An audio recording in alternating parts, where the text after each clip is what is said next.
Hey, everybody, welcome to another episode. I am Michael Petrow, and joining me on the show this week, you have got returning guest Cam Patterson, director, screenwriter, actor, drummer extraordinaire, bringing his friend Dale Penner, who is a sound mixer by trade, has been working in the industry for like 30 years.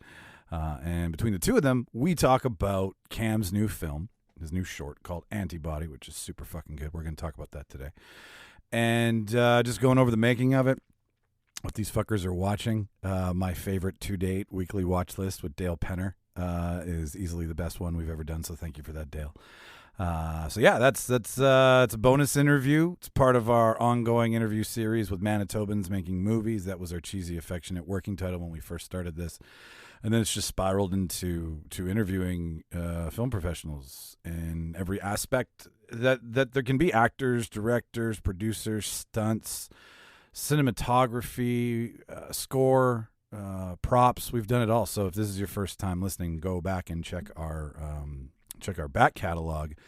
And there's a bunch of interviews there with people from all over Canada and the U.S. too. And the interviews wouldn't have expanded unless people in Manitoba had said yes to us and made me feel comfortable talking to them. So if you are a film professional listening to this in any aspect, thank you for coming on the show. Thank you for listening to the show. We really appreciate it. Makes us nerds over here feel good that you pros give a fuck about what we're doing. And second to that, this film was premiered at the ACTRA MIP, which I'm going to screw up what MIP means, but I know it means that it was a production done by an ACTRA member in Manitoba. And me and Jimmy got to go see all these films, and they were fucking fantastic. So if you're an ACTRA member and you're listening to this and you have a story and you want to come on and talk about what you're watching and what you do in film, we'd love to have you.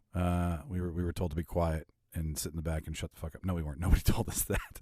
But it was great. So it was good to see a lot of you there. We know Alan, and nice to meet you, Paul Little, and everybody else who we didn't get a chance to say hello to. But yeah, we saw you there. So we're big fans of you. Come and let us know that you want to talk to us, and we will definitely talk to you.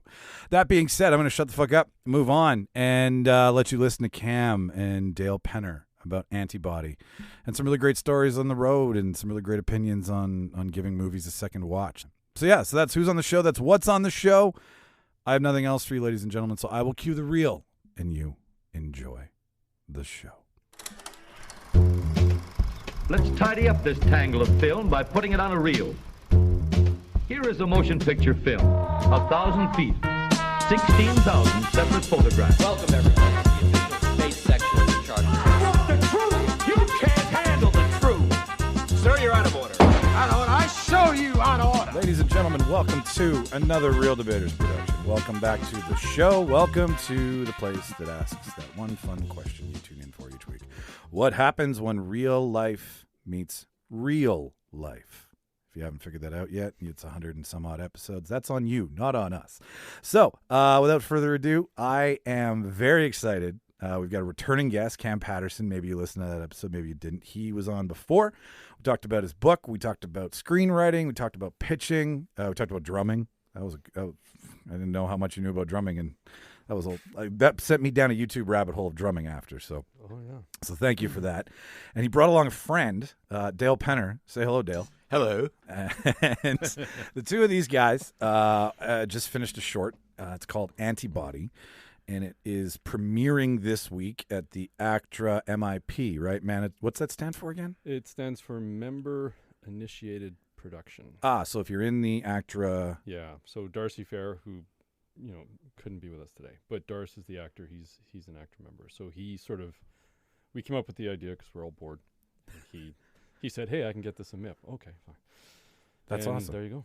Yeah. So we're going to talk about that and how it all came to be and when you can see it eventually, because it's a beautifully shot short film. And I love fucking short film now. Like I never knew I had it in me, because I was always like, I'm not artsy enough, right? That's what it was. Like I figured a short film meant you really had to look and first of all love it, because you can get a lot in a very short period of time. It really tests an actor's physical presence, because they're not saying as much, right? They're conveying more with the not saying than they like body language and nuance and all that stuff.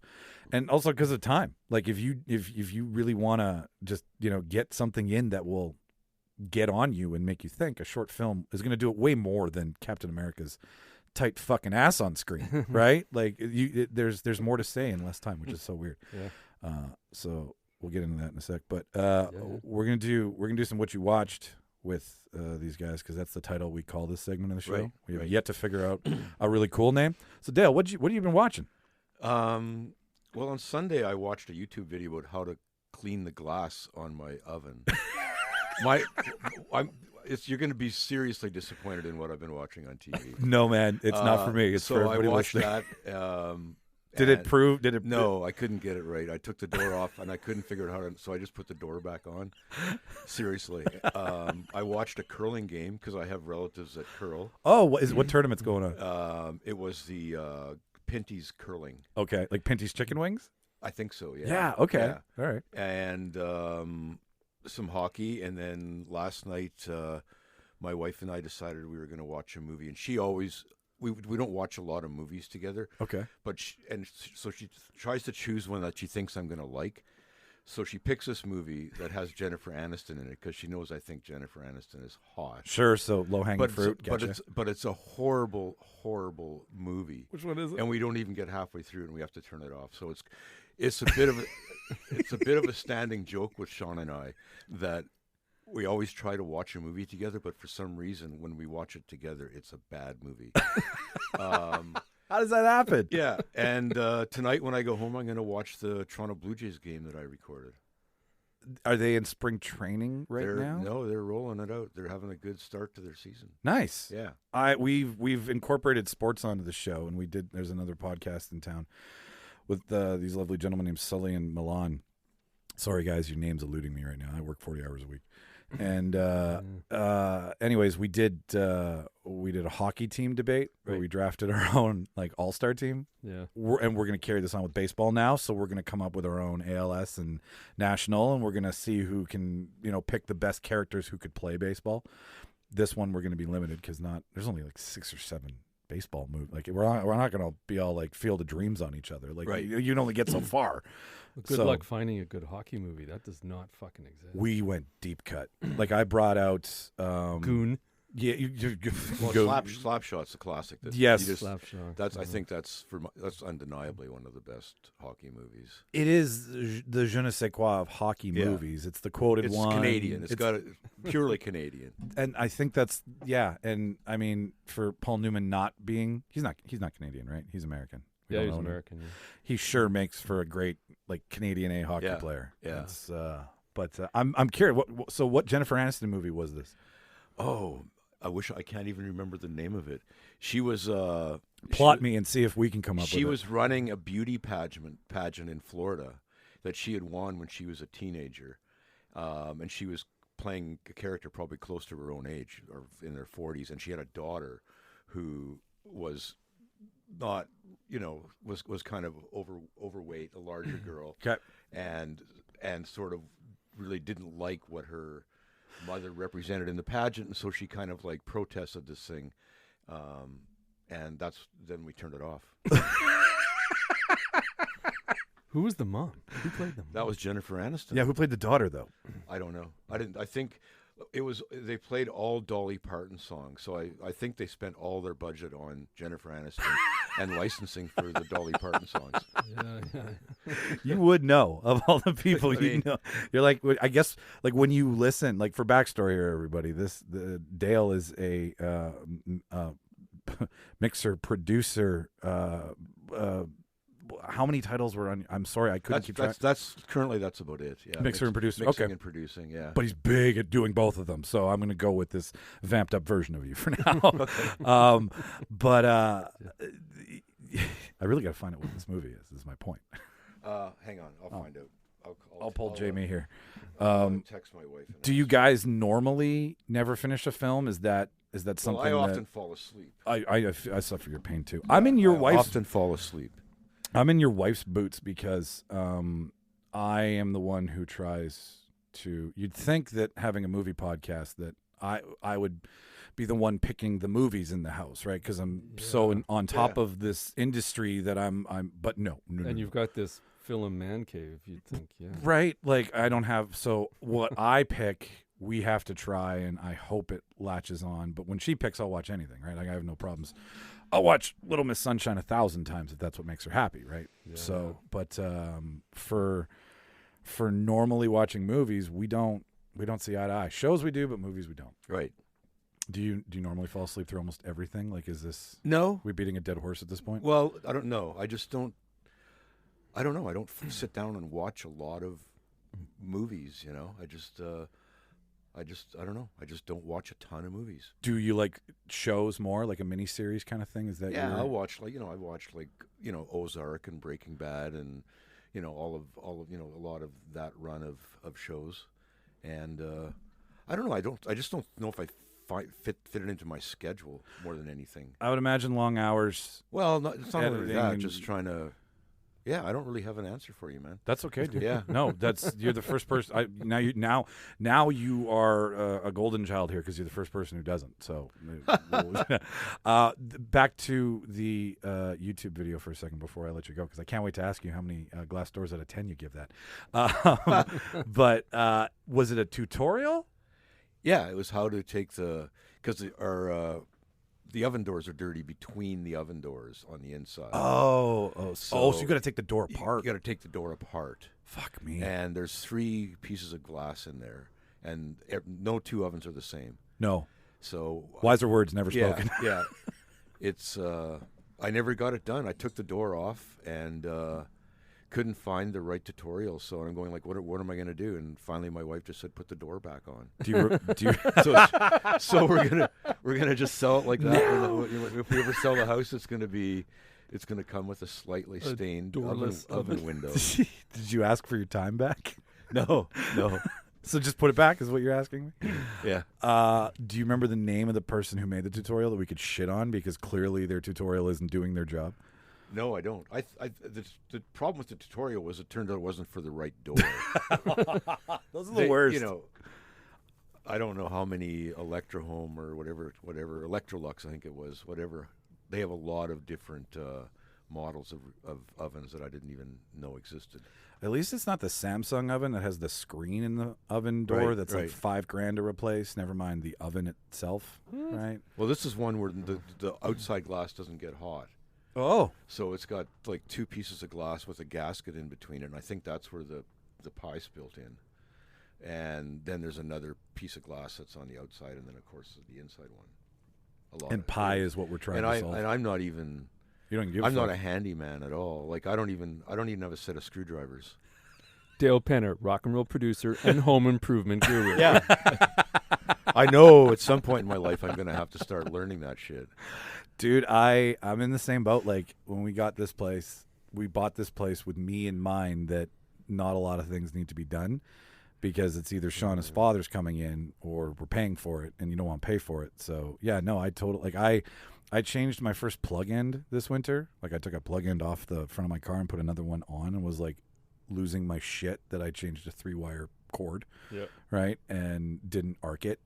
But yeah, no, I totally get it. Like when shit like that happens, I resort to YouTube, but I can't sit because I'm like, I want to solve the problem. I don't want to flip through fucking chapters of some asinine guy who's just like preaching about fixing XYZ thing, right? Like, come on, get to the white don't bury the lead. Like, let's get to the thing we need to get to. So I'm always skipping through and then I'm like, fuck it. I don't need to read the instructions or learn. I'm just Well, this dude had over 2 million views on his YouTube. So 2 million angry fucking people. So he's making some good cake while he's like sure. Yeah. While he's doing it. It's not even about the fucking solution. It's just about how long you can keep watching. Had a good list of sponsors. I mean, I bought into it. Did he have sponsors? Seriously? Oh, yeah. Did he like take a break from helping you and be like, and we're brought to you by? No, but he'd show, he'd talk about the products that he was. Sure, yeah. Oven repair, like the oven clean shit probably. Yeah, exactly. The spray stuff. Oh, wow. See, yeah, I should be in marketing. No, I shouldn't. Okay, how many, because we can only beat this glass door so long. How many glass doors out of 10 do you give the YouTube tutorial? 4. Fucking 4. Guy. Because my door isn't fixed. Yeah, so you can't even give him a 5. Yeah, 5. If the door had been fixed badly, I could have given him a 6. And how was the Blue Jays game? Did they win? Yeah, they did. Yeah. Have you always been a Blue Jays guy? Yeah. Yeah. Yeah. I was Yeah, I when was, we lived in Toronto, we used to go to Wednesday afternoon games once in a while. Sit in the stands. My dad went and saw one of the World Series games, the Carter home run. Oh year. wow! He Oh, was at one of really? the games there. He wasn't at that game. He was just at a game, and all I got from that game was the Wayne Gretzky Sports Bar T-shirt. He brought me home a hockey T-shirt from a baseball game.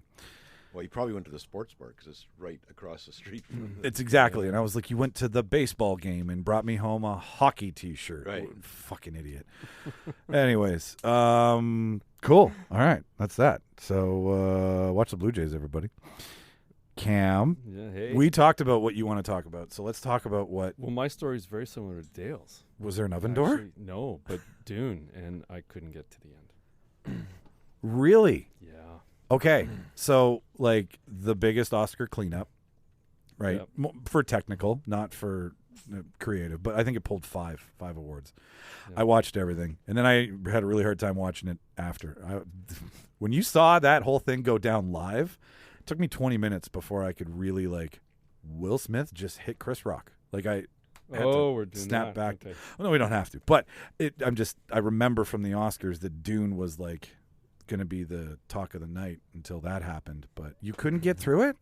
Yeah, I went to see it in the theater, but let's backstory this. Sure. 'Cause I don't know if you've seen it, but I went with my boys because they knew the books. Okay, they're big Right? fans. Yeah, so they knew the books, and they couldn't wait to get in the theater and get in there and watch it. And then I was a big fan, still am, right? Denis Villeneuve, right? 'Cause Yeah. all these movies, Prisoners, Enemy, Arrival. Sicario, Blade Runner 2049. Even like, his Polytechnic, his first, right? Yeah. Like, and he's from Montreal, so he's a Canadian guy. And Yeah. It's, it just looked like it was stupid how good it looked. it's It gorgeous. was unbelievable, and the process they did was unbelievable. I don't know. They did a reverse process from digital to film, and they colored on the film. I'm not sure how they got the look, but anyway, everything was huge and epic and everything else, and I just started not caring about the story. At what point? Dale, have you seen any of this? I haven't. No, Are you going to fall? You think you'll fall asleep through it too? I don't know. I'll give it a shot. Okay. Yeah. I mean, 'Cause it's it looks and it sounds. I mean, it's insane Right. how it looks and how it sounds. But it just felt like to me this was, long in the tooth. staying true to a book. I mean, I don't know, but Do you think that's out of fear because of how bad David don't- Lynch's went down? well, yeah, but that was of the time. it was of the time, and it was very. I think they just David Lynch somebody weird. read the book and just watched Twin Peaks or some dumb shit like, and was like, oh yeah, or maybe, was that after or before? But David.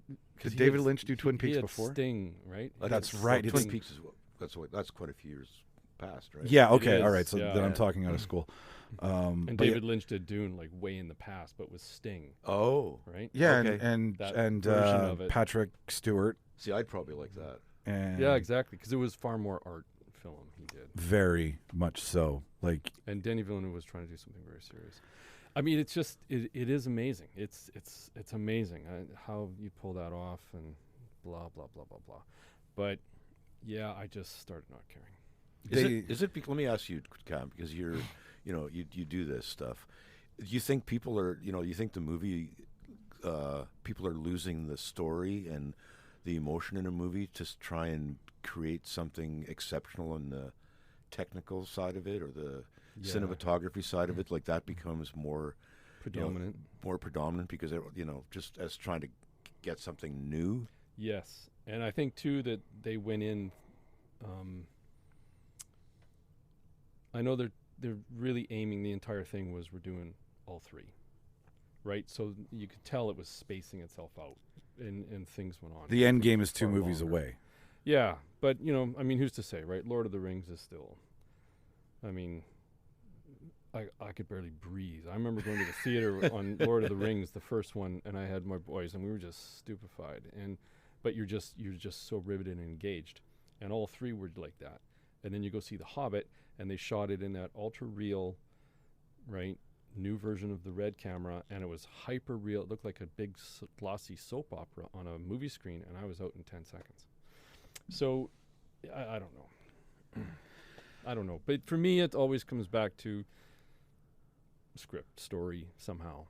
There are tons of lag points in Dune. I just rewatched it like 3 days ago, and like you're right. They're making 3 movies, so they're like, we got to bang for our buck with this budget, right? So that we can get it all in, so we don't get dragged over the coals. Yeah, but I mean, you look at it and you just have no freaking idea how they made it look like that. That throat singing too, the sound in that throat singing scene where that guy like they wake up the morning after they get on the planet and there is this low riveting like alien sound that is true. It's coming out of the artist. Like that guy's some European throat singer from like Iceland or wherever that's not in Europe. And you're just blown away that when you find that out after all of the gloss and all of the coloring and what you're saying about this reverse film from digital, like it's just I'm not sure how they did that, but you look at it, but that look only lasts for so long before you're like, give me some story. Something's got to the shine fades, lipstick on a pig kind of thing. But that's just me. I mean, the guys were like, my guys left the theater, they weren't jumping up and down either. And they're fans. And they're fans. And then, it came out on, Crave. Now you can watch it for free. And they're like, no. So, didn't want to rewatch it, see if it was wrong. Maybe the popcorn threw us off on the theater. Well, when it won for best sound, you do go back and listen to it. Like I didn't listen to it with that in mind, and then you're like, oh, well, a bunch of people in the sound department think this is award worthy. So then you go back in and you're like, wow, it is crisp and it does punch and it rumbles in you, and it like when they no doubt when they move these big giant doors open, you're like, I think those doors are right fucking behind me. Right. It really hits. And all the awards it won were all on the technical side. Yeah. Nobody won for screenplay. Nobody won for directing. So it's telling you something, right? It is. And to the point of the next one is apparently where all the fucking nutsness happens. Where where the big like this is watching a bunch of families and politicians. It's Game of Thrones in space, Dale, essentially, right? Like there's the Harkonnens and the Atreides and the hookahs and the lounges. I don't know. I can't remember all the names, but there's like a bunch of fighting families, and there's a planet that one family has to give up to the other family, and they screw them in the process, and it's all political, and it becomes genocide, and then like they're trying to obliterate all the Atreides family, and this is nothing compared to what's coming. The next one, I'm told, is just straight genocide for 2.5 hours. Well, and it really is just a drug dealing movie. I mean, it is. Spice is cocaine. Right? Spice is just mined out of the sand, and it's a, who can control spice? Oh so it's just God. a big drug lord. Right. It has hallucinogenic powers. So, all right. Well, yeah, cool. I can see what you're saying. Like just for me, it just, and I'm a big fan of him. Like everything else he's done, it's been absolutely engaging, riveting. I think with Blade Runner, like Blade Runner is him stretching and really showing you his talents, right? Yeah. I think this one, with the way the world was for the last 2 years, I think Warner Brothers may have been a little bit more involved than normal, because you're saying you like him and he's got this like 1,000 batting average with you, and then the biggest one of his career. Yeah. Where he's even said in interviews, he was like, I don't know how we got through this. I hear that as, man, it was tough. And like maybe too many notes, maybe. And even Blade Runner 2049, because I know Ridley Scott came out and said, the only problem was he made it too long. And Ridley Scott came out and said that. I thought, ooh. Kingdom of Heaven, Ridley Scott. Gladiator, Ridley Scott, right? Blade Runner's Ridley Scott. So what's considered too long? This is interesting. When the story's done. Because to me, I don't like long movies either. What do you like? What's your window? like a 90-minute movie is I think it's a nice length for a movie. Yeah. I think I live my movies like the week. Like I love to crush an hour 40 on a school night. Yeah. But then put away a 2.5 hour one, over the course of an evening on a Saturday, right? Like slowly get into it. At the same time, I can put away. I'm going to watch The Batman after you guys leave for the second time, and that's 2.5 hours long, and I won't go to bed until I'm done it because it'll pull me in again. But you're right, Dale. Like $140, 90 minutes, that's the sweet spot. We just did an episode about this where we were like SNL did a skit where they were like short ass movies, and it was like a rap skit. Right. Yeah, yeah. You saw that? No. Okay. That's- yeah. I love that. And it's all about what you can do in the time span of a short ass movie and why short ass movies are great for parents and all that shit. And movies were originally 20 minutes long. Like golden age of cinema, 20s, 30s, 20 minutes. And then from that to the 50s, it wavered in like 20 minutes to 40 minutes to an hour. And then the 80s and the 90s, late 70s, early 80s, right around where it started to get $1.40 and it started to push. And then you have that peak in the 80s and 90s, right? Where like, I don't know, greatest era of filmmaking, 90s, like some like everything else is innovation up to that a was point. just before the digital era really kicked in, right? Right. So they had, you had to make decisions as you were going along. You did. You were. It wasn't all about the editing then, I don't think, was it? Or was it? Well, no, but it was, film definitely made you think more economically. Yeah. Let's get another fucking gigabyte drive and drop it on, right? Like shoot till the battery dies. Or until somebody tells you to go home. Yeah, you're over hours. That's a penalty. All right, so for you, out of... but it still comes back to story. I mean, you could talk about length of movie and length of anything, but people are binge-watching shows 8 episodes in a row. And why? The reason they're doing that is because the writing and how it was achieved and the performance, whatever, but they're hooked to the people. Yeah. You're not hooked to anything that's tech to watch 8 episodes of anything. You're hooked on wanting to know what happens to those people. And so, people are engaged to binge. They can sure as hell be engaged to watch a 2.5-hour movie. If done right, yeah. You got to keep them anchored to who. It's like the Bond movie. I was so disappointed. And I was like, because at the beginning I thought, it's not even a Bond movie. I don't even know who it's about. I still have yet to watch No Time to Die. Okay, I won't take the ending from you. It's. I mean, I know what happens. I don't know how it happens, and I'm okay with that. I think it's the first time that's ever happened on screen with a Bond. Yeah. Like, yeah. Spoiler alert: he dies. But that in and of itself is not a Bond movie. Bond's never supposed to actually die on screen. It's always alluded to it, or we're just like, here's your new Bond, and we don't ask questions about the old Bond, right? Fuck Pierce. Here's Craig. But what happened to Pierce? Where did his story end? Doesn't matter. Here's Craig. Yeah. So Pierce died in an ice hotel. Yeah. A really bad Bond movie in an ice hotel. Tomorrow Never Dies, or was it? Which one was it? Nothing Dies Today. Die Another Day. There it is. How many sandworms out of 10 do you give Dune? Oh, I think I'd still give that 8. Really? Yeah, because it's just incomprehensible how you'd even do a film like that. That's just achieving it. I'm just saying, for me, just well, lost 5 me, awards. You gotta totally can't discredit that. Was it 5? I thought you said 4. 5. I said 4. Oh, I said 4 or 5.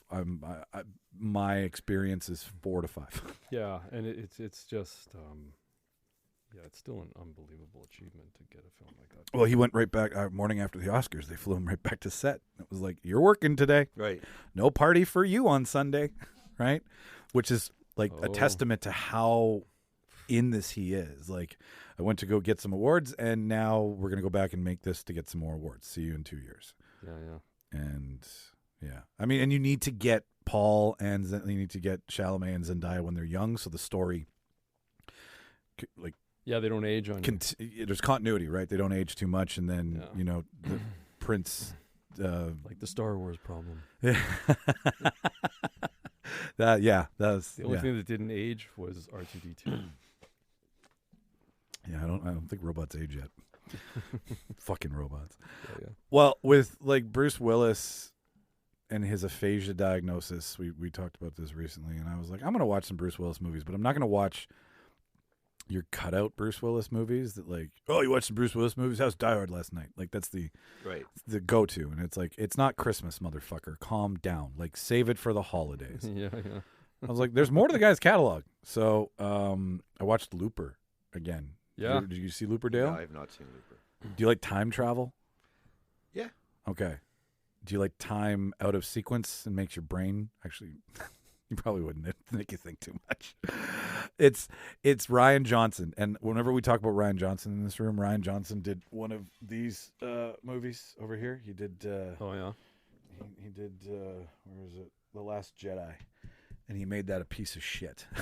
Okay. An absolute piece of shit. And I love Ryan Johnson, Ryan or Ryan, whatever it is. I love him, and I loved The Brothers Bloom. I loved Brick, and these are like independent movies. Well, not independent, but like lower budget, very kooky and weird, and like one of them's a film noir about a high school kid who uncovers a bad drug deal gone wrong where his ex-girlfriend dies, but it's all like, here's looking at you, kid. Like it's that old 50s speak.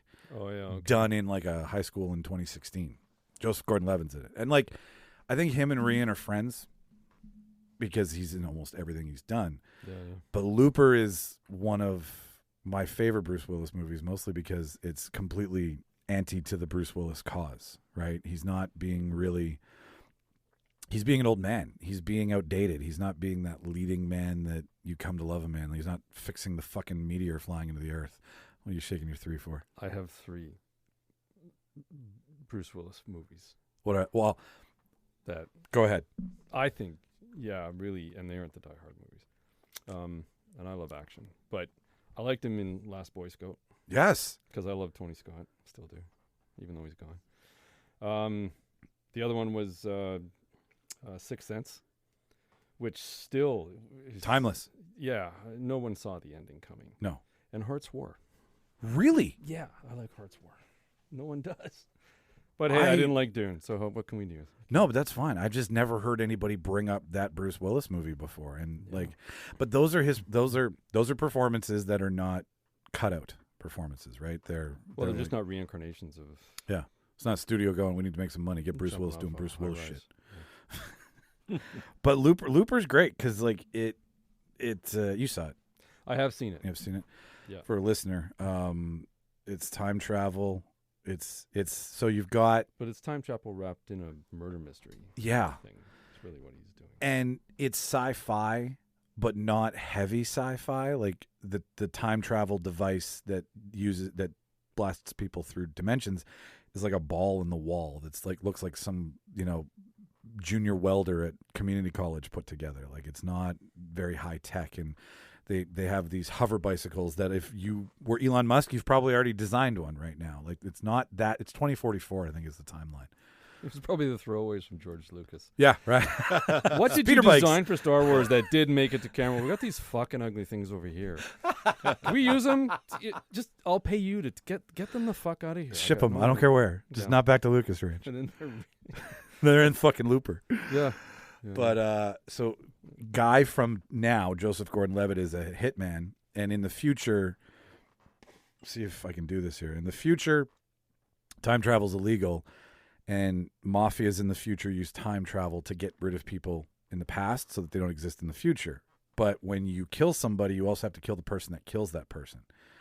So how they figured it out is your current self does your job until you retire. And then at your retire point, 30 years later, they come looking for you, and your younger self kills you as your older self, so that your loop on Earth is closed. Right. You close your loop. And the story Somebody is did a lot of drugs to come up with that. yeah, it's Wow. it takes a minute to compress. And even again today, like it's probably my 6th pass at it. I was sitting there and I was like, I might have to try and watch that. it will really bend your mind. And it's a slow burn with a couple good action beats, nothing too crazy. But it turns into a father-son story. It does turn into a father-son story right at the Because end. it's Really? the Yeah. older version takes care of the younger Like it version. gets cheesy?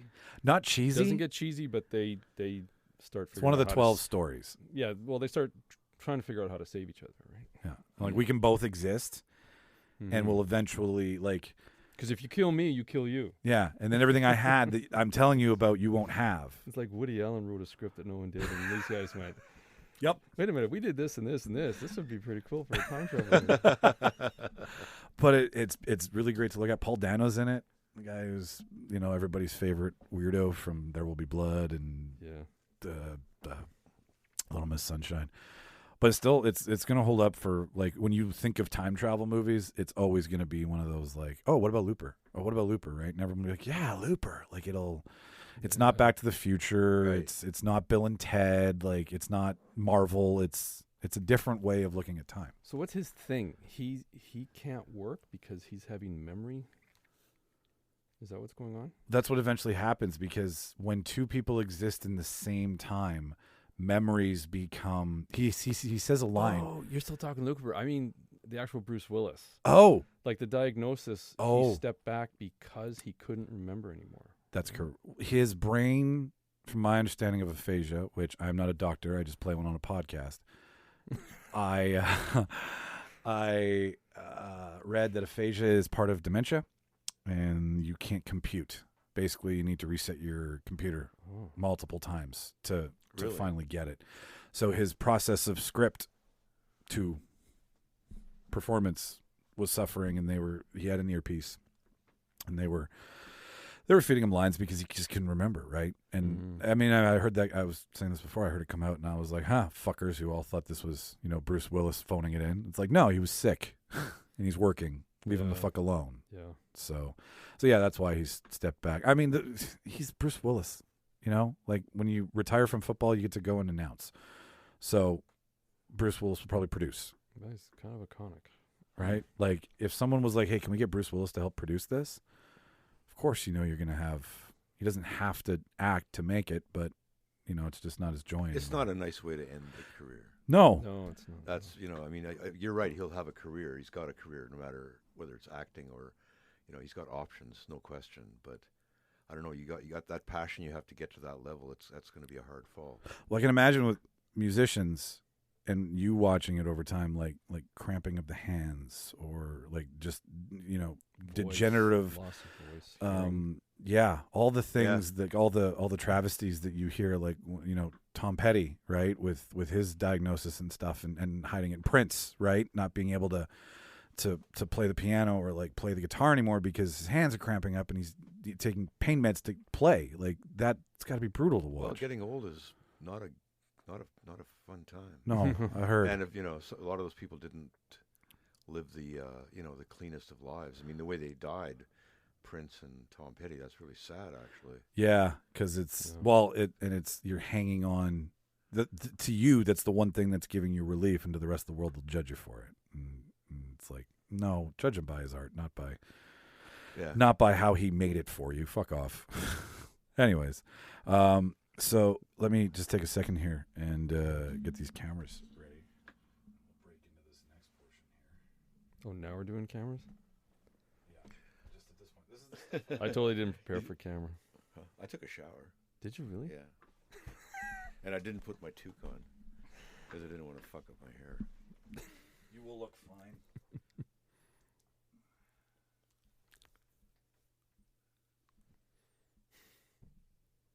Just Vogue it.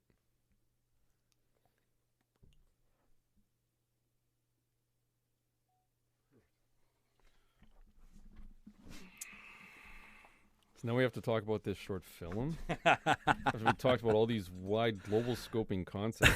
This little film in Winnipeg that was just 3 or 4 guys got together because they're so fucking bored. Yeah, no, totally. That's exactly what this is. Because first of all, I love that you messaged me, man. Because I'm shocked. Actually, it's getting the reception it is. It's like I'm a fan. I'm just a fucking fan in a basement. But when you sent it to me, preface, ladies and gentlemen, this is the film that we talked about at the top of the show, with no smooth transition. We are about to hear all about how Antibody came to be, and it's like we'll get to it, but like it's a piece of something that could be so much more. And I really hope there's a conversation that we'll get into that in a minute. But first off, so like the story's Antibody, the title's Antibody, I should say. How did you said you're bored, but let's dig a little deeper here. I don't think that something this cool comes just out of boredom. Were you thinking of something specifically? Was something happening around you in the world that made you come up with this idea, perhaps? Yeah. Well, just out of the blue, the idea of this panic happened, this pandemic. No, it definitely came from there. When, because, I was thinking about doing something, and I really couldn't. To be honest, doing a short film again, I hadn't done one in a lot of years. It just felt like it was just a lot of work. And this is going to sound really bad, but am I still this passionate about this? I don't know. Sure, everybody went through a You know fucking weird thing. Yeah. And it takes, like, I almost quit this thing 3 times. Yeah, and and then I, got the book out, and then I was working at home writing nonstop, and I thought, maybe something's trying to end the pandemic. Right. Keeps you at home, something's trying to tell you, get your ass on a laptop and get back to writing more. But I was missing it. I was just missing just on a set, period. And it wasn't even a set. It was just working with actors and getting a performance and missing that high that you get from it. It's no different than when the lead singer gets that performance. Right. That thing that happens, it's just magic. Lightning in a bottle. Both of you get to see it. Yeah, and it's not. And film and music are such good bedfellows. Yeah, very much. They Right. are. So anyway, yeah, they just asked. Darcy and I had worked together, several times, and we're friends, right?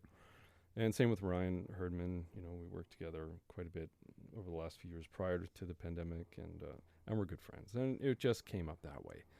And I had the gear. I bought all this gear over the pandemic, thinking, I don't know what I was thinking, to be honest. You were shopping. I was shopping. Yeah. We buy toys. This is our life. If I buy a camera, I can hide it by buying a patio set.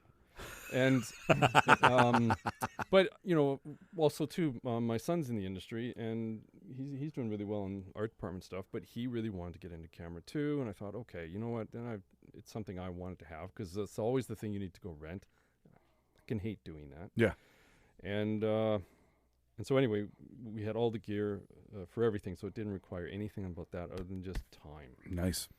So yeah, The hardest thing to find. The hardest thing to find, and it was definitely because of the pandemic, but it was how I was feeling about what I was seeing, and someone made the comment to me that I don't want to say anything about what happens in a 7-minute short film here, but it was a take on government overreach. I'm like, no, it really wasn't. It was that's not my philosophy at all, and I won't go there. Didn't even fucking see that. No, good, because for me it was more in the back of my mind. It was the statement of what becomes of a mob.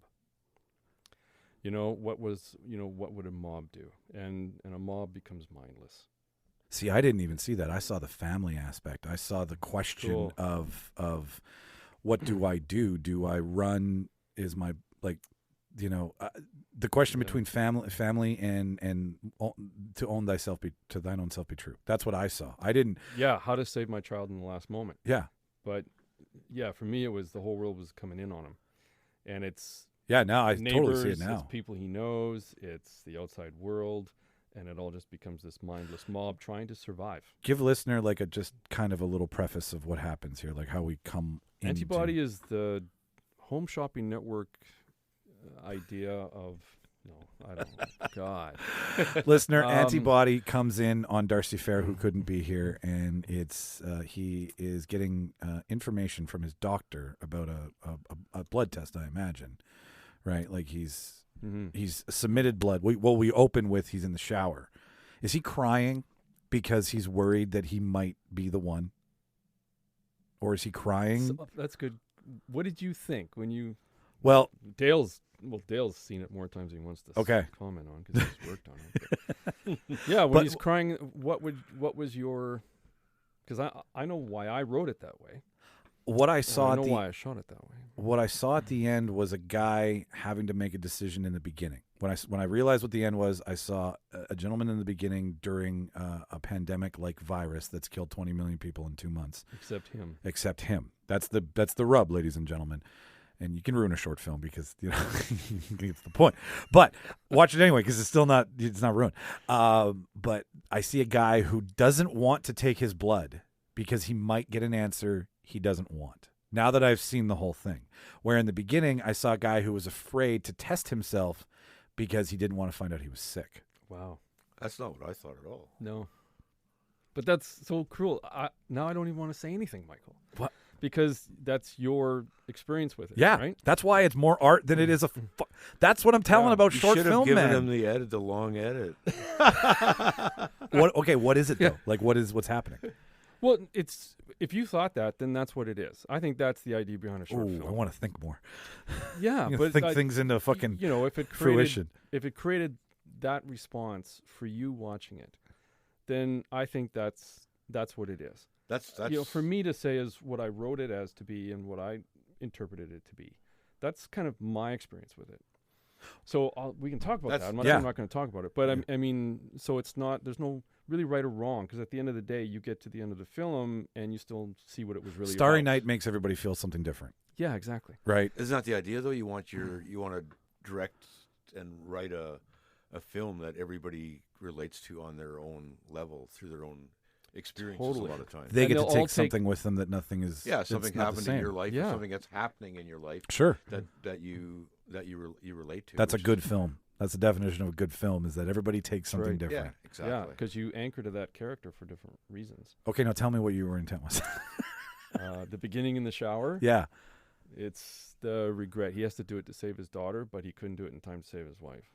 interesting, because I missed the wife aspect Yeah. until he said, "I'm sorry, I couldn't save Yeah. mom, honey." Even though you see the line on the news. Yeah, Yeah. like that I felt that she was just a byproduct, right? Like the kids were just left, mom had died, that's why he's in peril. And And it would seem so extreme if we hadn't lived through what we lived through in the last 2 years. Oh, 'Cause it would- I've spent the last 2 years Zooming with Beth friends and literally with my granddaughters. You know, like Sue and I have basically Zoomed with our kids and our granddaughters, and yeah. they are experts. My granddaughters are experts at walking around the house with the camera Yeah. and pointing it and telling you what's going on today and all that. But you know, that still serves as a disconnect. totally. And I feel different. There's a whole, like, I've interviewed you, but I feel different with you here than I did there Over because the Zoom. I'm catching your pacing. I'm feeling off of a thing. yeah, totally, 100%. So that's why, you know, the whole thing came up about just putting Darcy in a situation where he's got to call his daughter. It's over, right? It's Yeah. over a FaceTime call, and it's Yeah, like that's It's- so it's everybody heart-wrenching. knows that. it's heart wrenching because they can't do anything to save him. They can't help him, and we've all sort of, you know, not in this extreme kind of Oh, thing, man, but we've all yeah. felt that. You know, people get sick or you can't do anything. I can't go to you. I can't help you, and so Yeah, he was that's isolated. he was isolated. So it's really where it came from. But you know, Darcy called me.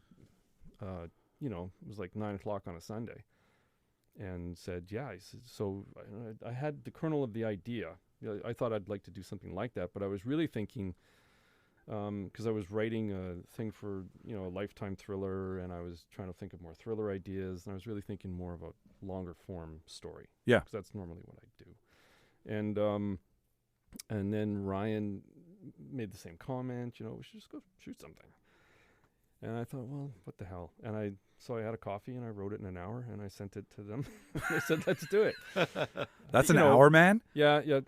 That's Well, fuck. it's 10 pages of script. But I mean, it's not a 3-act play. Like a lot of people do short films, they try and crush a 3-act idea. 5 Right? over in 15. It's just a yeah. 1-act thing. Yeah. And not even that really. So, you know, but it's But just so much happening. You've got a phone call from a Well- doctor. You've got government banging on the door. You've got and here's kids. where Dale and everything, here's- the whole attack, and and here's where Dale comes in. So yeah, 'Cause we knew by the time we got that far, and you know, and then Darcy read it, and we did make a few changes. I mean, it did go through a couple changes once we got into the groove of it. as it does.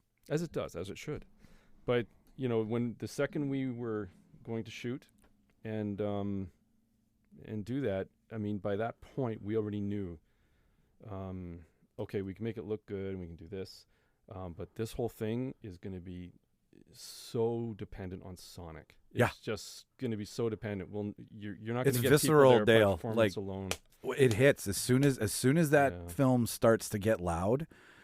It changed, like, and the sound of everything that's in there, like all the ADR is like the water, the helicopters, the like it just the echo, the TV echoing, like getting that hollow sound of a TV in a huge window filled condo, like that emptiness, like it's all Yeah, it's a I think the cement dynamic house. range in that film is something like it's extreme. Yeah, It really is. You know, So it goes from 0 to 12 in lickety seven, split. Yeah, in 7 minutes, and it never really. It's a crescendo right to the end. Yeah. It's really cool. Because I always kept telling Dale, well, put more of this in front of Dale. Like, are you sure you want to? At some point, it just started shutting down.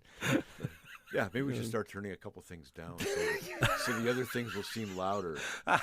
There's other stuff here that we've Yeah. turned too much on to. Yeah. And I'm just trying to get people to sit on their chairs and It pulls But you. it Grading- makes you. There's a grates- tension right from the start when they're banging and trying to get in. You know, when they're banging on the door. yeah. And the race scene in the first sequence in Tenet when they're racing into the Ukrainian opera, Okay. you have the same intensity in this short. Like you have it just launching off For way more or less money. way less money, way less money, and just beautiful. It's beautifully shot. Like is that the Glass House condo in Winnipeg? Is that? Yeah. What's it called? Right across from the arena. Yeah, I think Yeah. it's called the Glass House. Yeah. We just Airbnb'd it. We were in there for, I think we were in there for 6 hours. Oh, that's lovely for production costs. Yeah. Airbnb the shit out of that thing and be gone. Yeah. Dale, you did music pretty much from the start, but your bio says that over the times you've had to kind of reinvent yourself, figure yourself out on your website, right? Because the shit changes, right? You've seen absolutely. you've seen cassette, you've seen CD, you've probably seen vinyl. I don't mean to be rude. I just mean I have through the industry. I've been in vinyl cutting sessions, man. Like, so you've seen an entire industry change over time. And I can't imagine, I mean, we could talk to you. In fact, I kind of want to have you back and talk to you about music and film outside of this now that I know how heavy you've gotten into it because you've switched into it. But what was the draw to film for you? Like going from music to doing film, it's kind of the same, but it's not the same. Like, I mean, technical, you know what you're doing, but now you're scoring to add something to it where a song to get right and how it sounds is different than getting a moment right with the addition of music. Right. I don't write the songs for the score. No, I didn't. You just picked, I you did the but yeah. I get involved in, I do the mix, and I think what made me, it just seemed like a natural progression a bit, and looking for something different to do. And I had also, I lived in Vancouver and Toronto for years, and I'd moved to Winnipeg. My family grew up here. I had grandkids, and so. You're from Plum Coulee, right? Originally? Yeah. So I had the concept of, now you can live anywhere in this and be in this business. Yeah.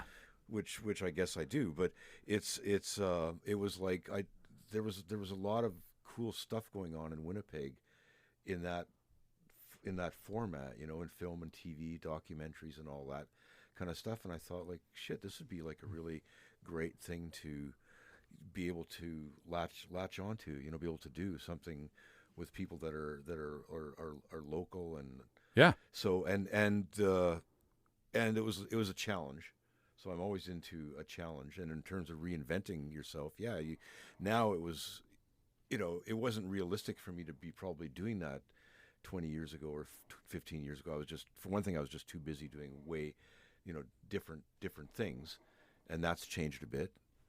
So looking to expand my business really is what just expanding my business was the motive for getting into it. Bigger toolbox. And it's fun. It really is. It's a whole different set of creative circumstances. It comes with the same problems. I would imagine. Yeah. So you're dealing with some of the same situations, personalities, and all that kind of stuff. So and I had all the gear. So there's a lot about it that I had already experienced, and with actually that's. And then your best friend called you and went, "Please." No, actually, I was just gonna say that. Me. Yeah. How'd you get in? I was just gonna say that when I was kind of like thinking of how I'm gonna try and get some inroads in doing this in Winnipeg, I met Cam Patterson. He was drumming on a session I was working on, and he's telling me I do this, and I go, dude, I got to take you out for lunch sometime. And I'm from Plum Coulee. My he- parents are from Morden. Wait a minute. And he My didn't dad know knows that your I was dad. just Get gonna, this shit going. I was just gonna try and get him to hook me up with some fucking gigs. Yeah. Right. Totally. Yeah. And now we're like best friends. So yeah, Anyways, Antibody. What got me psyched about that was just Cam was doing it, and I've just been a fan of his stuff. So Isn't it nice when you're a fan and a friend. Yeah. Like you're Yeah. crushing on talent, and at the same time, like getting to play with your buddy. Yeah, and I was thinking, well, Yeah. if he's going to do it, why wouldn't I? But, But it And- came and- from because we did do Desperate Road. Yeah, we had worked on And some that we'd was worked before. Film. That was an indie film in about 2014 Okay. that Jen Turner and Alan Turner had done, and it was part of a Avi Fettergreen program. Anyway, it came out better than I think we all thought it would. And but it was a big learning lesson. But the thing that really happened to us was the sound was just not. The sound change, like I've And we had to ADR and Foley that entire film from front to back. Desperate Road or Antibody. Desperate Road. And that Really? was the learning lesson for me. And Well, and yeah, because Dale. I hadn't been doing a ton of work at that point. I'd mixed a handful of I had a client in Wisconsin, a kid that I did a bunch of work for, so I'd done stuff for him. But this was one of the, the first local things I was working on. So it was like, it was a bit of a lot of, there was a big learning curve and ADR, and all the, I had to buy a bunch of new software to work it all out. So it was I wouldn't say it was a problem child because it turned out really cool. But there was a lot of, unforeseen obstacles as you were plodding along. Yeah. What's the plot of Desperate Road? It's just a car accident, and the father is he survived the crash, and he's just kind of coping with it, and I'm not going to give that one away, but the whole It's good. thing is about him sort of not remembering and kind of being lost in the fact that he doesn't really know what really happened. He just knows there was an accident, and but it kind of builds because it starts adding up to where his family really is and what ends up happening at the end. Oh, interesting. Okay. Yeah, it was. I mean, it was a pretty clever idea. It was an ambitious project for the budget they had and stuff. But the thing was that I think what the film really was shot well too. We had Steve Morrison shooting it. It really did look good. It looked amazing. It looked amazing for what we had. Antibody? Desperate Road. Okay, all right. And then Steve Morrison, William F. White? Yeah. Okay, yeah. Steve was a really good friend of mine too. We water skied our kids, and he said, "I'll come and shoot that for 12 days." Yeah. But when it came to the sound, though, I think we just it just wouldn't have survived. And the redoing of sound like that, and I'd never gone in and worked with actors to do ADR and what for a process listener, that is. I know ADR, but just for the listener, like what is the ADR process? Well, basically, you're bringing actors back in and replacing all their dialogue. But sometimes you just fix some lines. And we were really lucky. The cast that we had, everybody came in and they said, I think they were just keen to do it because I'm not sure. Maybe they had done some of it before, but I think honestly for them, it was like, yeah, I'd love to try and do this, and they were all game. It was unbelievable. We had a phenomenal cast on that film, and like Lyle Morris and Crystal Snow and Pam Avita, and they all just came in, and they spent quite a bit of time going through all their lines, and we came up with a process that worked best for them, and then we got all that done. Then we had to Foley it, and then we had to score, and then we had special effects, and then we 90% of your got film Dale is to turn this into something. And taking EDR is one thing. Syncing to your lines is something another. But then Dale had the software that could tweak that in, and it was locked, and it was It took it me was unbelievable. 70 some odd passes to lock in like 15 seconds of audio to replace a clip I was really passionate about a couple weeks ago. Yeah, And like I know it's still off, but it's manageable Yeah. enough. You had the original clip and you had the new clip? I had a Zoom clip that had better audio than the recorded clip. But I had the video clip, so I had 3 lines of audio because I detached the audio from the clip and then took it and cut it out of a better line and brought it back into the video that I had and tried to line it up. And I was like, I don't want to ever do this for a living. Like this just... You were trying to do that in your phone or on the computer? On my Mac. Right. Well, there's a program called Vocal Line that kind of works well with Really? You know a little bit about it? Well, it'll sample your original line. That's what they use for, like, that's what he's talking about with ADR. I'm sure they use it in all the... Do you see both lines of audio well, and you know when the program will capture the original dialogue from the onset, and then it'll capture the ADR, the dialogue replacement line, and they have to be somewhat close, but it'll just analyze both waveforms and make the Necessary ADR match the the original And then, onset audio. boom. Yeah, I might email you about that. Dead on sync. Dead That's on sync. crazy. Okay. A 15-second file, I could, if you got both of them, I could fix them for you in like 5 minutes.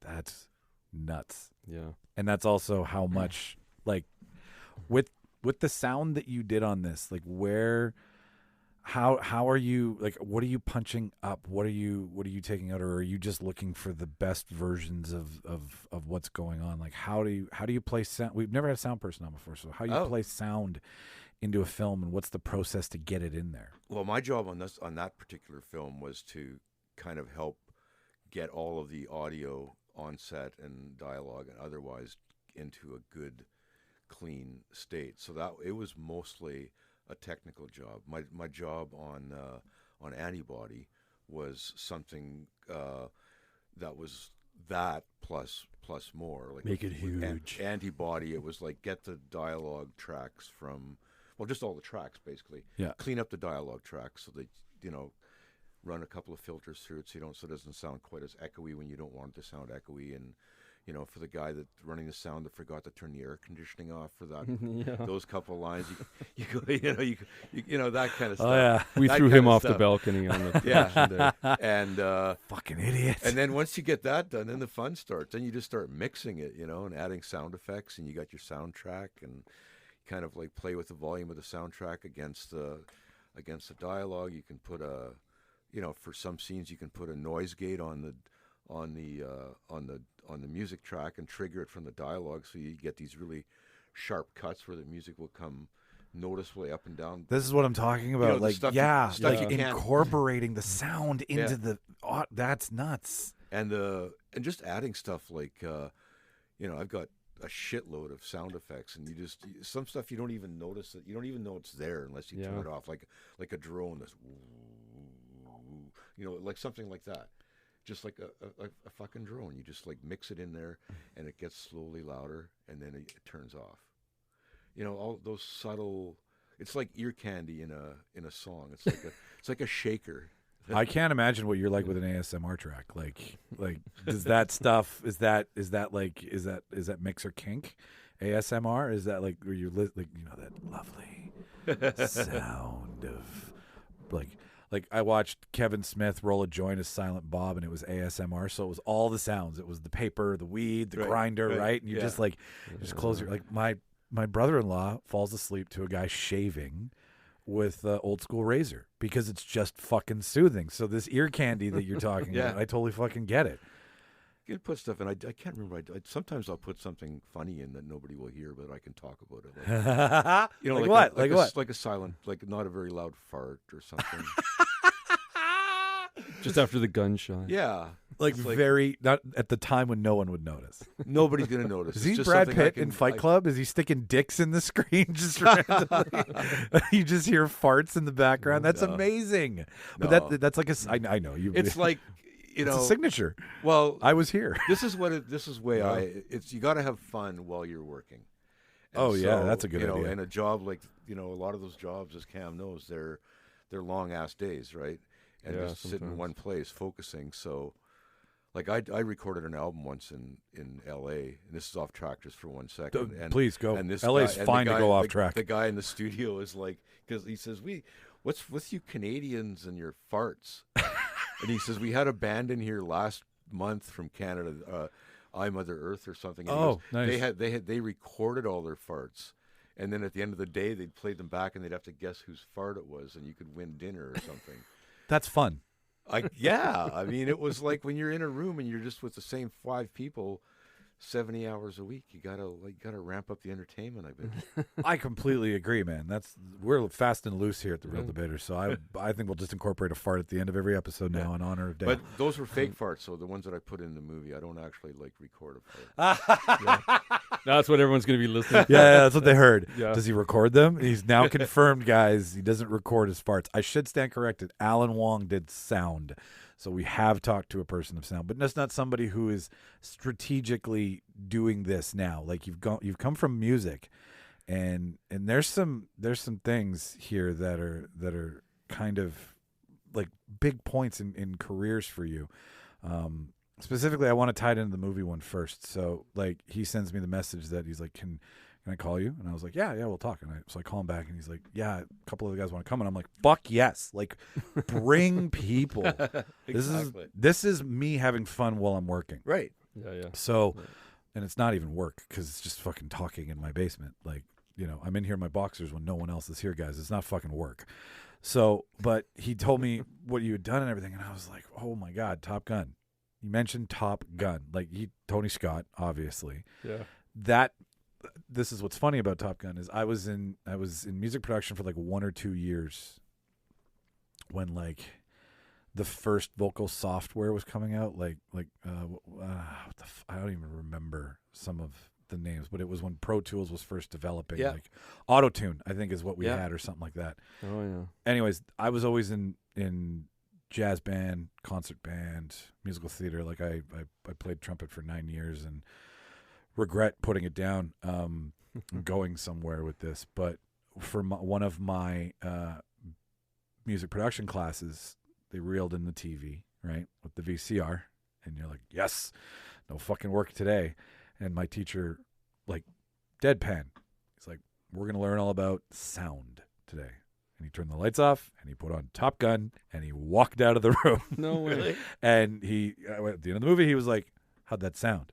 Yeah. We were like, really good. He was like, that's what good sound sounds like. And that was all, like, he just used Top Gun and a 2-hour class to be like, yep, that's perfect sound. And it really, like, the jet engine roar. But you got on the soundtrack. That's where I'm going with this. Right. So how do you find yourself being part of the team that's mixing Loverboy for Top Gun? How does this all come about? Right place at the right time, I guess. I lived in Vancouver at the time, and I was working at a studio called Mushroom Studios. Yes, okay, I was read like that, yeah. one of the head engineer, one of the staff engineers there. And there was tons of stuff that came through there, like, Jerry Doucette, Hart. Who just died today. Yeah, he did. Oh. Yeah. And so there was lots, and so I get this call saying, Loverboy, they were pretty happening at the time. And I was just kind of like a fairly low guy in the totem pole at the studio. And they wanted to come in and cut a demo on a Sunday night, and nobody else wanted to come in. So I'm going like, fuck yeah, I'll do that. Sure.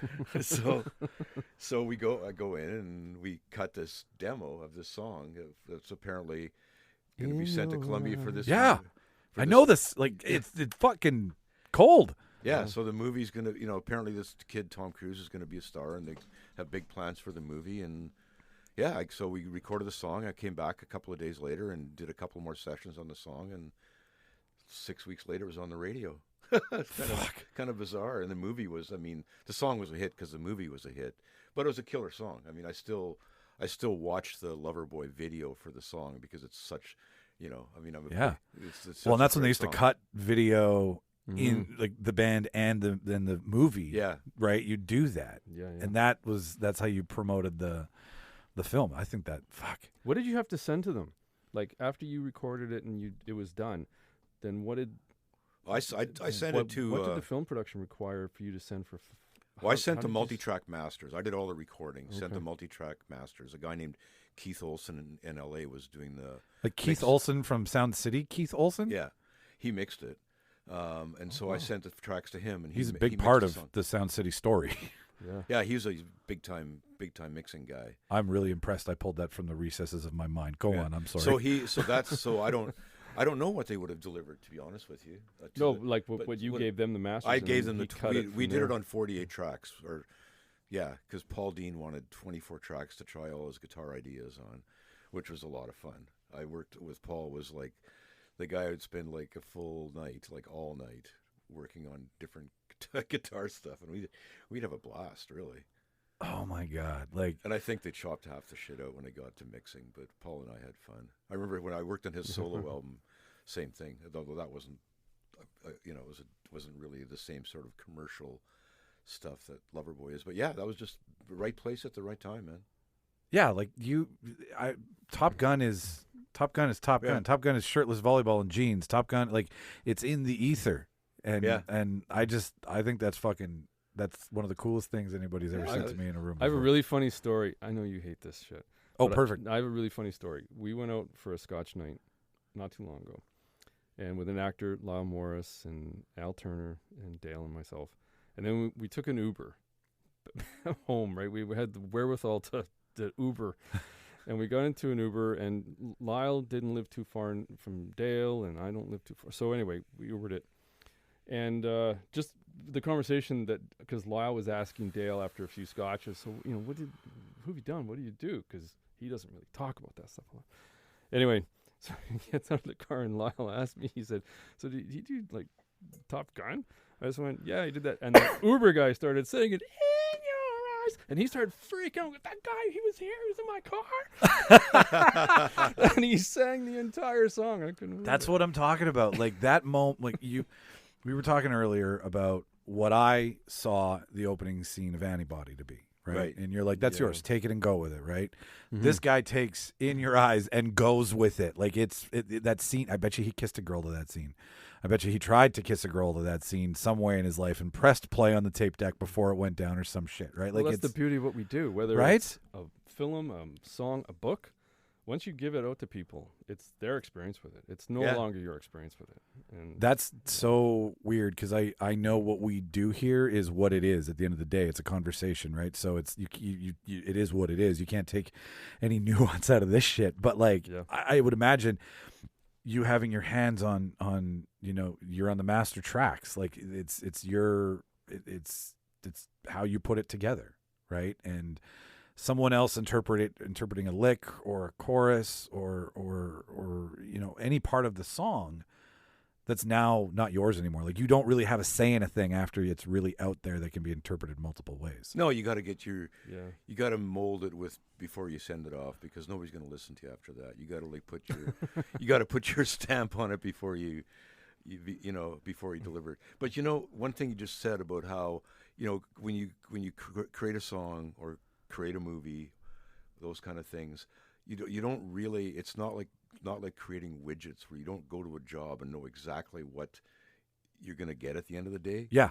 And I think totally. I think that's the same as what you're doing here, man. You have we didn't have any idea how this was going to go.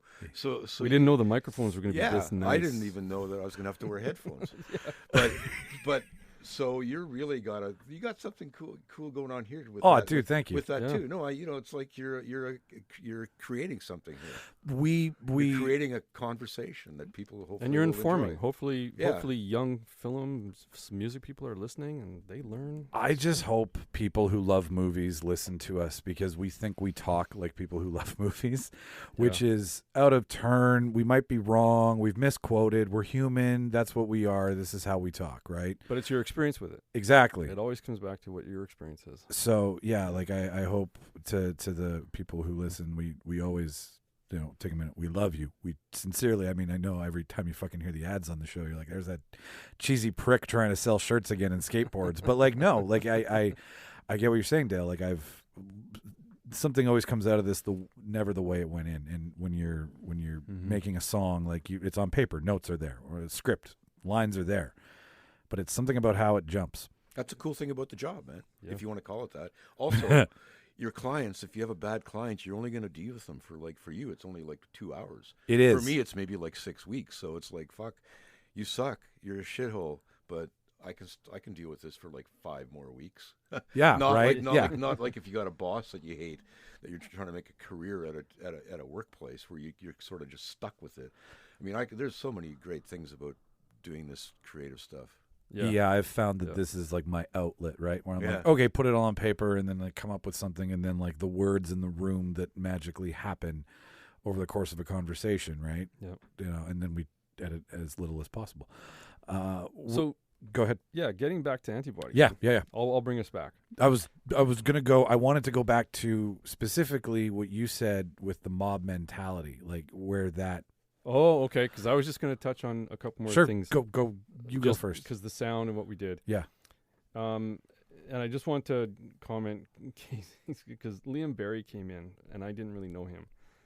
And he did a score, And I remember when I gave him the film, I said, you got to find spots to put some music. And he took a listen. I think he found, holy crap, like there was a lot going on. So I thought he did a really great, subtle job on how to emphasize that. And so that was really, we were really fortunate with that. We also got Brendan Pretty. Brendan, I remember who you are, don't worry. Who came in and, edited the film. He also, in his spare time, which I didn't really know, he really loves doing motion graphics. So he did all that stuff. He did all the new the helicopters, the new stuff. Yeah, just shot the super plates. tight, man. Super tight, Brendan. Yeah. We just shot the plates, and he took it on. And then who else? When you was say there? plates, you mean the green screen plates? Yeah, there was no green screen. We only did the newscasters and green screen. The Okay. rest we just shot plates, and we knew that he would put something over it. Oh, okay. I get what you're saying. Right? Yep. And then and the reflection stuff and all that stuff. Yeah. And then Ryan. The whole reason I really did it was because I got to spend a day with my son Cody. He wanted to come in camera for Ryan. He didn't want to hang out with me. He wanted to hang out with Ryan. Maggie Collins came in and she helped us AD.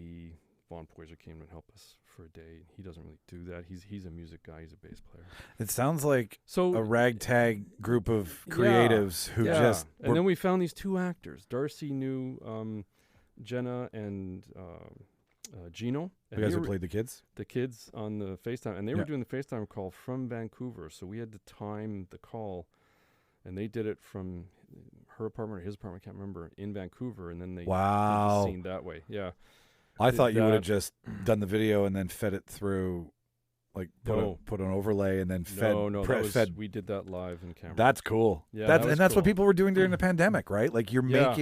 making do with what you have. Yeah. We didn't even talked about that. We talked about that in the audio too. It was like, Yeah. it was like, wow. Then it was like, you made the right call on that though. Just like keeping the rawness of that computer call. Yeah, there was there was the leaning. Should we really slick this up and do? And with that, every time we tried to talk about it or made a change, just no. Well, and the question the audience then says or asks is, well, how do I get my screen doesn't look like that? Like if you really, banged it up and made it look as good as the film is, Yeah. then the mind's eye goes, well, no real good Zoom videos. That Well, good. and that's you know what I mean? Like yeah. the graininess goes, we're rooted in reality. Yeah, and Yeah. there's two guys on there. There's Ryan Herdman knowing how to shoot that film, like knowing how to get that look. But then there was also what we did before, and Tony Whitting's a really good friend of mine, and he's probably the best colorist in town. So Very I had all clean and Yeah. blue. yeah, and but we kind of knew what the LUT was going in, and then Tony took it and he softened out that look and made it look that way. And so it's like there's a lot of people here that just I'm really lucky. I have a lot of really talented friends that said, You're all welcome. "Yeah, it's on great. The We'll show do your little to film, talk but about don't this." ever fucking call us again." But like you'd mentioned this earlier, and I'd said it too, and it's a piece of something that I want more of. Like, I really want. Okay, so what's that story going to be? Because that's the first thing my manager came back with. So is this a proof of concept? Do you have a script for this? Yes. Right. Really, Sure. that's awesome. Well, that's awesome. First of all, Well, what happens after the end of? The is film? this your opening sequence, or is this a No. chunk of the story? No, I would say it's not. I would say the story is after. It could be a trailer. Yeah, it could be a trailer, but I mean, it's really For me, the I feature think would you be really left after a lot of this. options open. Well, Yeah. the obvious choice is if the screen breaks from the kids and we don't see the kids die, maybe somehow he gets out. Like, we're only led to believe that he's waiting for everybody, for the mob to get there. But yeah, we do know that you don't know what happens. what happens is I'm thinking to how we got to the mob and answering the question of how the mob mentality came to be in the last 2 years. Because, Yeah, like, I mean, and fuck, that you could do in a feature. That you could totally do. like I see But this. I don't want to go back in that apartment and redo that. No. That's No. no interest. But that's the end of how we got there. Yeah. How mom died. We'll Mhm. get some of that. We'll get to why they're not together as a family at the moment. We'll get that. We'll get how the disease came to be. And you can do a lot of filling and showing. You could show how a family was ruined by COVID. Or we to could the- show what happens to him when the mob takes him away. Yeah. I like that one too. I like that one too. How far will it go? That could be How the far end. would That could be- humanity that could be go? that could be like the end of That's it. cataclysmic. Yeah. To Yeah. save, if it was one guy, one person, then it's every blood strand that follows that in the world would get checked. And those people would be the, Yeah. hemoglobin to survival. The question changes totally It's- when, what does the mob do when the mob gets what the mob wants? They eat it. Yeah. They destroy it. That's what a mob Dawn of does. the Dead. Yeah. Zombies. You know? No, it's got so many questions that are allegory, right? Like you're asking questions about Yeah, I guess. society, you're asking questions about family, you're asking questions about self-sacrifice. And all we really wanted to do was just like make people great for 7 minutes. And that too. Like you get cheese grater over my knees. Like there's just so much tension there, but I mean, make a fucking $1.40 out of this, and he won't fall asleep, and everybody will watch it. You know, like, Yeah. No, I definitely think there's something there to that. and I think- totally think there is. It Yeah. really is Yeah. just leaves you. It really still it leaves you hanging though. Yeah. So and that's the thing. The mob is the bad guy, because the mob is never really the bad guy. Like in the Which is Purge movies, Fehr, which right? is Yeah, Fehr. exactly. Really Fehr is the bad guy. Yeah. And Now we're really getting metaphorical. well, and that's Whoa. what isn't that what a good film does? Like it Yeah. it makes you ask questions about the world you live in, and if Well, we saw it happen. And, I won't get into commentary here, but, you can dip in your toe in the water, people's reactions sometimes or too emotional. surprise me, Yes, shock me, sure. which is fair. But, it's funny. And then some tyrant in Russia starts killing children with missiles, and suddenly it's a reality check as to what you really think is loss of everything. Yeah, So, it's, and how that dovetailed from like yeah. your liberties and freedoms. Or if my freedom to go to a rock concert is a freedom, fuck, that's a lovely place to be. If that's a guaranteed freedom, Yeah, I think the no, word that's a It's privilege, a privilege, yeah. right? Anyways, yeah, I get your point. Yeah. It's So it's just, it's not a big statement on it, but it's definitely, I think the short film is not hindered by the fact that everybody who's watching it in these festivals where it's winning awards has lived through this sort of feeling on some level.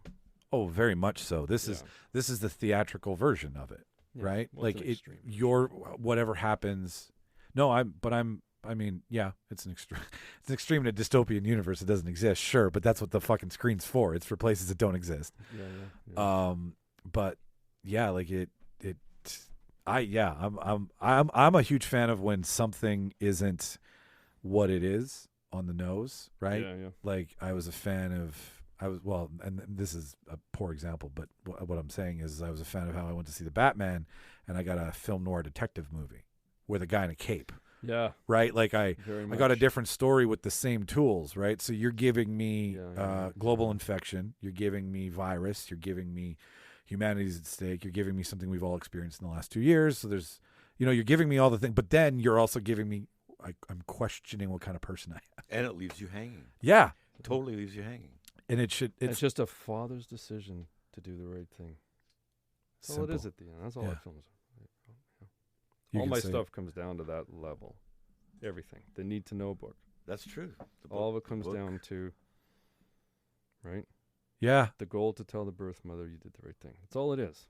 Everything else was just, Well, and that's great Built conflict around too, right? Yeah. Because everybody's always trying to do the fucking right thing. That's the tough thing about it. Did you? Was there any Did you let him have the reins with this? You were just like, make this loud, and he came with what he had, or were you kind of? yeah, like- we showed up with a bunch of ideas on what to do stuff. Yeah. And Yeah. I ran with it and got it to where I thought it was a great starting point. And then Cam came over and we finished it together, really getting his. We did a few revisions, We did.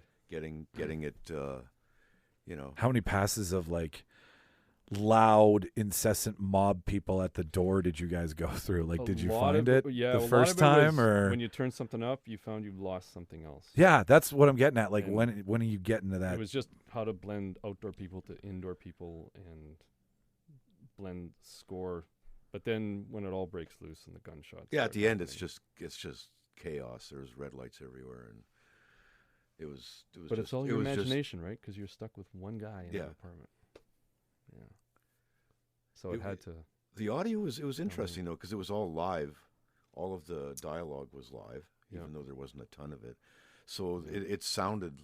The whole thing had a bit of that live sort of like feeling where you're there, like you're in the room. Your while you're- perspective, your camera work was Well, the camera work plus Yeah. the fact that the audio was live, so you get the sound of the room as opposed to ADR. Where you, Oh yeah, okay, So- yeah, so yeah. it's kind of like that's okay. there was a element in the components, an element in the tracks that I got that had that immediacy to it. I mean, I didn't even pick it up right away actually Yeah, yeah. until we started thinking maybe it was wrong, and then we realized no, it's not. It's just part of the whole thing. And then Yeah. when you just kept building around it, the noise in the background just added to it. Really, Those are the things that just blow my mind, that you're listening for the room noise, like the ambient noise in the room, that all of the things in the room are like the clock noise and the battery and the hum and like all of those things. well, it was a very echoey environment. That it was like it was Yeah. an apartment with cement walls, so it had a lot of natural, Cement and glass. reverberation. which must drive you nuts. But it did. But it fits when you look at it. I mean, I think it would sound funny if you had just a very dry It was person cleaned. talking Yeah. in A a room clean sound in a room that of, looked like yeah. that, right? Yeah. So that was kind of the point I was trying to make. It all kind of like the sound right from the get go had that component, and everything we did just added to it. Really, It was just a matter of when to layer it in. yeah. What you and Darcy go way back, I imagine, like working Way together back. is- I did, short films with Darcy a long time ago. well, Truce. my Winnipeg is where I came Yeah, and to he was- hear of him, yeah, right? yeah. And like I was watching him in this, and like Seamless. Like he's really, I like body acting. He's brave. He's very brave on camera. He's very brave. He likes, Like he's an actor's actor. It seems more Mhm. than he's. He was brave with this. I mean, even reading the script in only 9 pages, you could read this and go, well, this could just get out of hand. Right? Yeah. So, yeah, I think he did a pretty great job. And I mean, we shot that day out pretty fast, all the other stuff, so we could save as much time as possible for them to have that Moment. the talking scene, and they could spend as much time as they want to. And I love a good. Really give them a good 20 takes, like a really good run at it, and really, really get into it and figure it out. The choice of no sound or just Oh yeah, world sound until he finally speaks. Very There Will Be Blood, right? Like long waiting. Why is no one speaking? Is this going to be a silent? Is this just going to be, Yeah. and then all of a sudden they start talking and you're waiting on that. You're hanging on that first word. And I love the holding off of speech and just using environment. Well, the And- texting. Yeah. That was a very clever way to sort of And it builds too. talk without speaking. Yes, exactly. And but like, get out now, right? They're coming for you. Like it just the bubbles of anxiety, right? Like we all know what a fast text feels like. So using like when you're trying to fight on text, now you're trying to save your life on text. Like it's a lot of fucking texting, man. Yeah. No, there's so many. You pack a lot in to like 7.5, 8 minutes. Like there's a lot there, and Yeah, I love I knowing like now about the mob mentality because I don't like the mob. I don't like mob. No one does, No. unless you're in it, I guess. Yeah, but even then, I don't want to be in the mob that comes for somebody. I'm tolerant. I'm like, oh, I'll just not listen. It's pretty much it. I do have one more question for you though, and maybe there is, maybe there isn't. I love with our real life versus real life cheeseball line at the beginning of the show. I always like when someone does a thing and that thing isn't put on screen. How many times on screen are they missing a thing, or they don't do that thing, or they do that thing? So there's a lot of scenes with guys on screen in recording studios. Like, does that ever perk you up a little bit and you start watching closely? I mean, what the hell is that switch he was putting up? Or do you let something like that slide? Because you've been doing this for. You mean 35? if I'm watching a movie where yeah, have you ever seen yourself on screen in your job and then been like, that's like, I have a lawyer friend who's like, it's not like Suits, and I'm like, it has to be, like that kind of thing. Yeah, that's my point. It's probably not like the movies. No. I mean, it's more like that video that was out where that guy's noodling on the board trying to fix this singer who sounds glorious, and then the camera goes in the studio and she sounds horrible. And he's got no fingers left at the end. It's kind of like when you go into the recording studio with the band. It's kind of like when you go to the ER at the hospital, where you kind of just you check everything at the door, right? Okay. You might your flap might come open. Who knows? your something might fall out. You might get the wrong drugs. So you really it's a creative free for all, really, an organized creative free for all. Yeah, organized chaos. Yeah. No, you see it. I put up a sign in the studio said "Better sorry than safe." That was one of my mottos. I like that for making albums. Yeah. Well, it's easier to ask for forgiveness than it is for permission. Yeah. Better sorry than safe. So, but I think there are some movies that probably capture what happens in the studio. But for the most part, it's probably not as crazy as people think it is. Yeah, that's the thing, right? It is really suckers like me see, something. The Motley Crue biopic, right? Where like shit's just going off the chain. The shitty Motley Crue biopic. Yeah, but that's more about Sunset Boulevard. Yeah, but you know what I mean? Like the just that version. Like I'm sure it has happened, but like I would imagine that it costs money and studio time's expensive. So like, let's not burn the fucking cash. Like let's get to work and create, right? Well, half and half. Okay. We had stripper Fridays a lot of times. Nice. Like some people would have they'd wear their casual Fridays. Pants. We had stripper Fridays. Because at Little Mountain Sound, which is where actually Motley Crue recorded. Oh, really? Those guys they took the stripper Fridays one level further. They would get the studio runner to go to the 7-Eleven and buy a bunch of porn magazines, get them back to the studio, and they would call the 1-800 numbers at the back, not to talk to the girls, but to arrange for them to come up to Vancouver the next day for a little party. That's the easiest one. That's smart. For a bunch of fucking partiers, that's smart. So there was, but I was the producer, so I was always on call, right? If you're the drummer, I mean, your job's finished after the first week, right? So you just hang around and get into trouble, right? Shots fired. If you're the singer, you're always getting into trouble. It's everybody's kind of got their thing, but the ones that's there has to be a work ethic. Yeah, and it has to be fun. Like we had. But a lot of studios have multiple facilities, so there'll be like 3 studios in one. Studio A, Studio B, Studio C kind of thing. So, some of the shit that I remember, a friend of mine, Garth Richardson, who's a pretty well-known producer, he was working in Studio B, and we were in one of the other studios, and he had a kidney stone, so we hooked a microphone up in all the bathrooms in the studio. And every time Garth went to the bathroom, we hit record. I mean, we were committed to recording him passing his kidney stone. That's amazing. And we got it. We recorded it. No. So, was there like a clink? No. Just a lot of screaming. My God, man. Oh my. Which you heard in the Wes Craven movie. So I was going to say ADR shit for another fucking horror film is what that was. Universal's looking for tons of this kind of sound. Oh my God.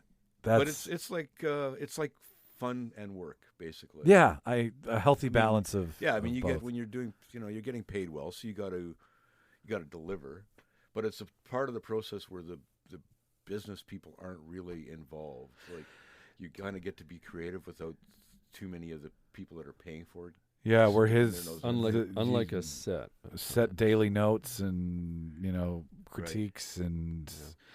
Yeah, you would have We a just little we bit just more. get all the bad news at the end. I don't know how Yeah. daily or one lump sum. Daily or I don't know.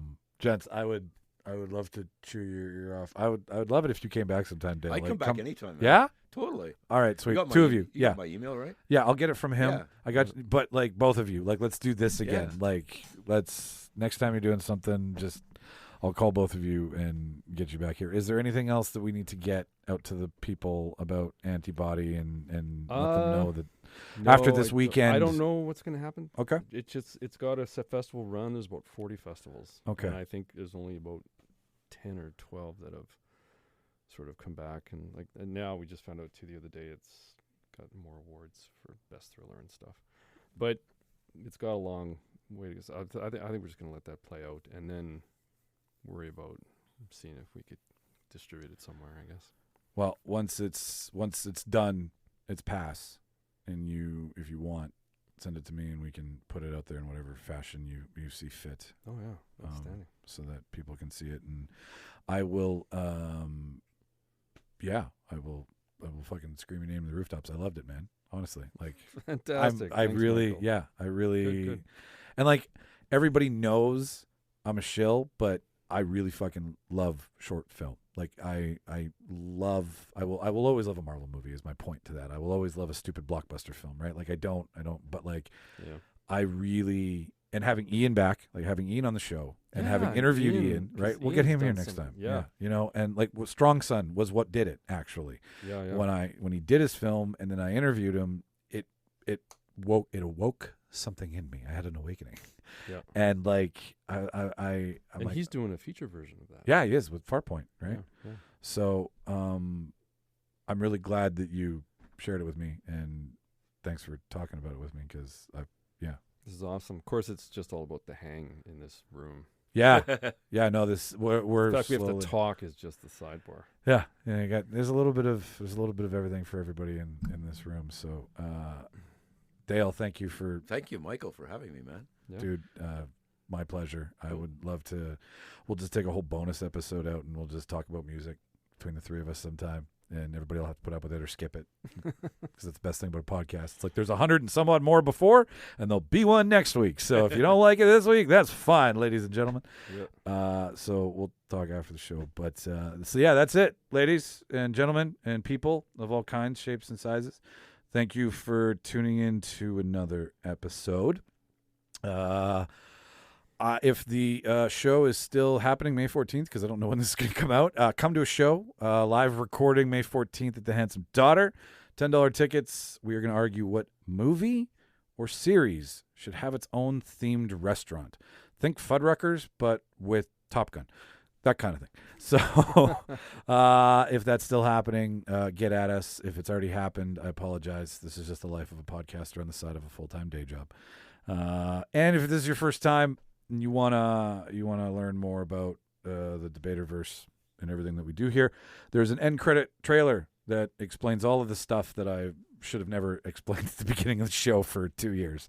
And if you want to listen to it, it lets you know how to interact with us, how to talk to us, how to review us, how to support us, shop us, donate to us. All that stuff is there, and there's a link in the bio. That's all I'm going to say. So listen to it, though. I have been Michael Petrow. My guests have been Cam Patterson. and Dale Penner. we are gone. Watch all the fucking movies, kids. Say bye. Bye, guys. See you later.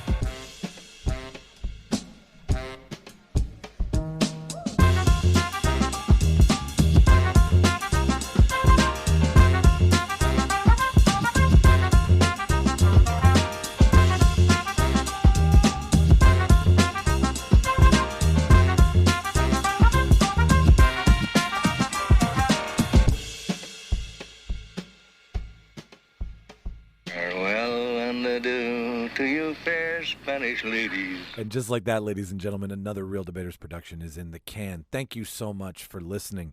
If this is your first, second, third, fifth, 20th time, thank you so much. But thank you to the first timers, the ones here who pressed play for the first time and took a gamble on us.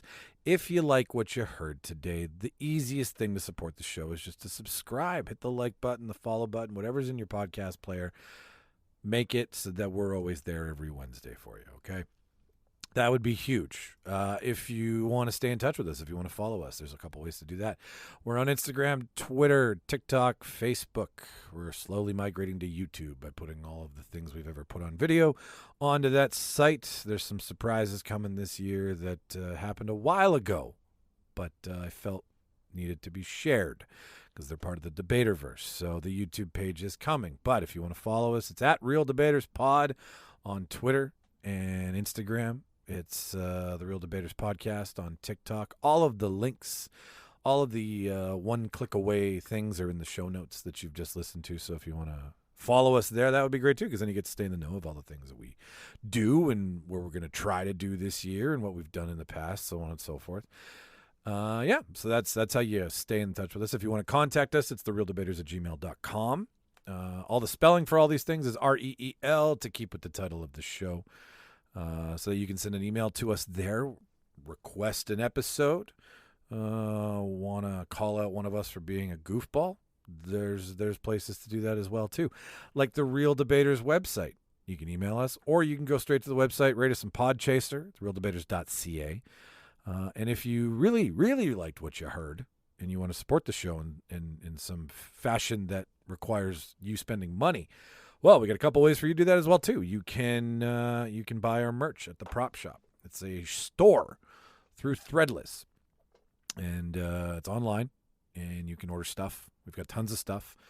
We've got our Mass Debater wear there. It's our signature, original, and only line. It's our logo on everything. So you can support us that way. Go to the merch tab in the show notes, or if you just got $1 and you're like, hey, I want to give you $1 and donate it to your cause, there is a tab in the show notes as well too that says donate to the Debaterverse, I think. And if you click on that, it takes you to a donation page where you can donate like $1, $3, and $5, and you'll get something for your $1, $3, or $5. Any more than that's just ludicrous. Luda. So, yeah, that's just kind of what I wanted to tell you. That what I said at the end of the show. This is what you should listen to, because this is all about who we are, and now that we've gotten to where we are, we want to interact with you guys more. So these are the ways to do so. This is the way to stay in touch with us. Thank you to everybody again who's listened to the show. Again, you pressed play, you took a chance. That's cool. So, without further ado, this is where I said I would talk more, so it's eggs on your face. No, I got nothing else for you. So thanks for listening, and we'll see you next week, and watch all them fucking movies. Bye-bye.